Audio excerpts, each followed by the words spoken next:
In the Applied Facade Engineering course, we cover all the most commonly used types of facades, which include rain screen cladding, curtain wall, masonry, precast concrete, and sandwich panels. This short course provides a good opportunity to discuss some aspects of precast concrete facades and the curtain wall facades in the context of a particular building. In all three options of our case study, where the precast concrete screen is retained and insulated, it will act as a standard precast concrete facade. In the options where the precast concrete screen is retained as a decorative solar shading balcony screen, the performance facade will be curtain wall. Despite the differences in how they are assembled, all three precast concrete facade options will be quite similar in terms of how various performance parameters are achieved.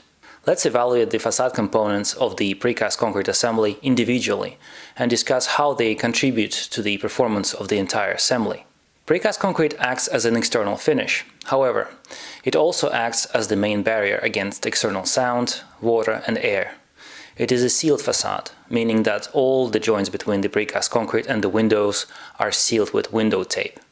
EPDM membrane is commonly used for this purpose, although new products with superior fire rating performance are now available on the market. There is no legislatively prescribed width of the window membrane seal. However, we recommend a minimum overlap of 75 mm to achieve a robust double layer of adhesive application.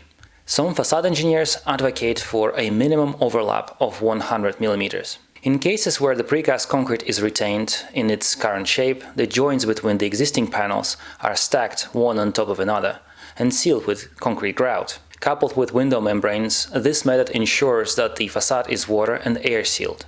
In the option where the existing screen is disassembled and panels are craned onto the new primary framework, the panels will no longer be stacked one on top of another. Instead, there will be joints between the panels, which will require closing with silicone sealant. Similarly to the standard precast concrete window panel facades, there will be a provision for two-stage silicone seal installed from the outside. The inner first-stage seal will act as an ultimate air barrier. It is created by inserting a polyurethane backing rod between the panels and applying external rated silicone against it. Only the first stage seal is continuous. The outer, second stage seal also consists of the backing rod and the silicone. It is common to introduce weep holes in the outer seal by interrupting the backing rod and the silicone. In conventional window panel precast concrete facades, the weep holes are positioned either in the horizontal joints, 2 per panel, or vertically, 1 weep hole per vertical joint between 2 panels. In some instances, weep holes are introduced in both vertical and horizontal joints. This second stage seal prevents rainwater from getting inside the assembly. However, in our case, there are no vertical or horizontal joints. In this instance, the weep hole is likely to be introduced at the pinnacle of the panel, where 2 diagonal joints meet. These joints are fairly short in length. 1 weep hole should be sufficient for drainage in this instance, dealing with any water that may get in the chamber between the 2 seals or any condensation moisture that may occur in this chamber.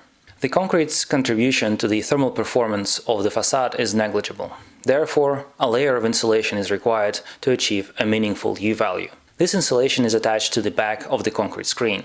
Due to the fact that our building is classified as a tall building, only non-combustible insulation is permissible. In our case, compressed mineral wool slabs are attached to the back of the concrete screen with mushroom-shaped fixings. To support external finishes, a dry lining stud wall is installed behind mineral wool insulation. The void within this stud wall is commonly filled with quilt-style mineral wool insulation for further improvement of the thermal performance of the facade assembly. However, in cases where the dew point temperature line intersects the stud wall, this void can be left empty. This scenario will be covered in the building physics module of this course. A layer of 500 micron gauge polythene film covers the dry lining stud wall. It acts as a vapor control layer, or VCL.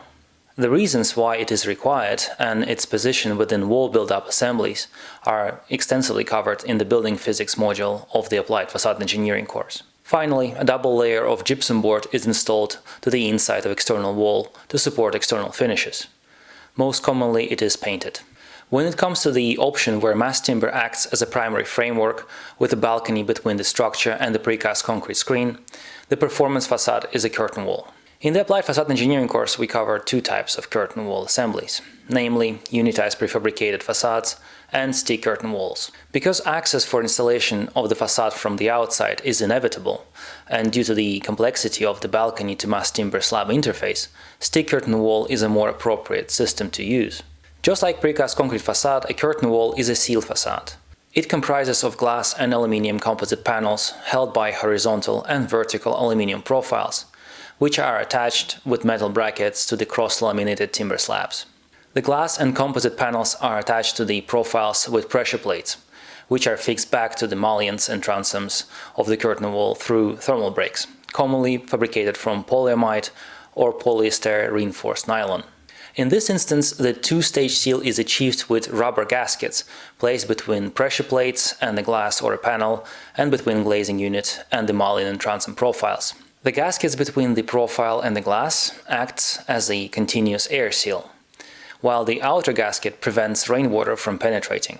The cuts at the bottom of transoms allow for drainage of condensation moisture and any water that may get inside of the chamber between the two seals.